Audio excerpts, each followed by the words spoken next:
ചില ആശയങ്ങളുടെ അർത്ഥം മനസ്സിലാക്കാനായിട്ടേ പുറമേ നിന്ന് നോക്കിയാൽ പോരാ, അതിൻ്റെ ഉള്ളിലേക്ക് ഇറങ്ങി ആഴത്തിൽ പരിശോധിക്കണം.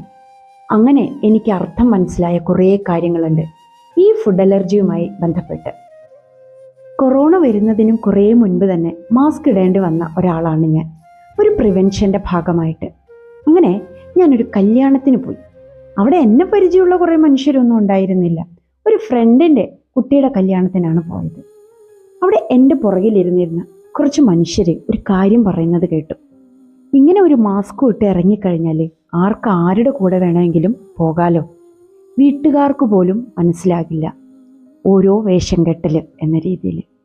എന്നെ ഒന്നും മനസ്സിലാക്കാത്ത, എന്നെ അറിയ പോലും ചെയ്യാത്ത ആളുകളുടെ കമൻറ്റ് എന്നെ ഒരുപാട് വേദനിപ്പിച്ചു. തിരിച്ചുള്ള യാത്രയിൽ ഞാൻ ഒരേ ഒരു കാര്യമാണ് പ്രാർത്ഥിച്ചത്, ഈ വണ്ടി സേഫായി എൻ്റെ വീട്ടിലെത്തണം, പക്ഷേ അതിൽ നിന്നിറങ്ങുന്ന എനിക്ക് ജീവൻ ഉണ്ടാവരുതേ എന്ന്. പക്ഷെ ആ പ്രാർത്ഥന കൈകൊണ്ടില്ല.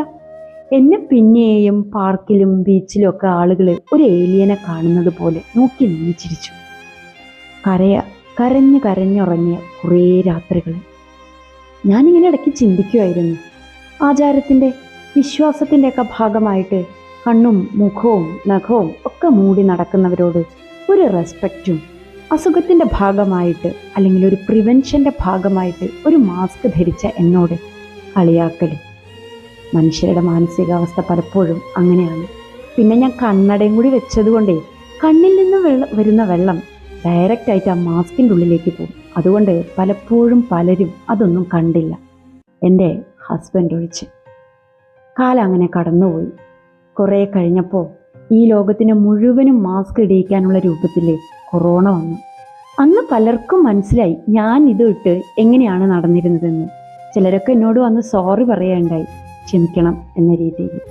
കുഴപ്പമില്ലാന്നേ, ഇതൊക്കെ ഓരോ പാഠങ്ങളാണ് ജീവിതത്തിൽ.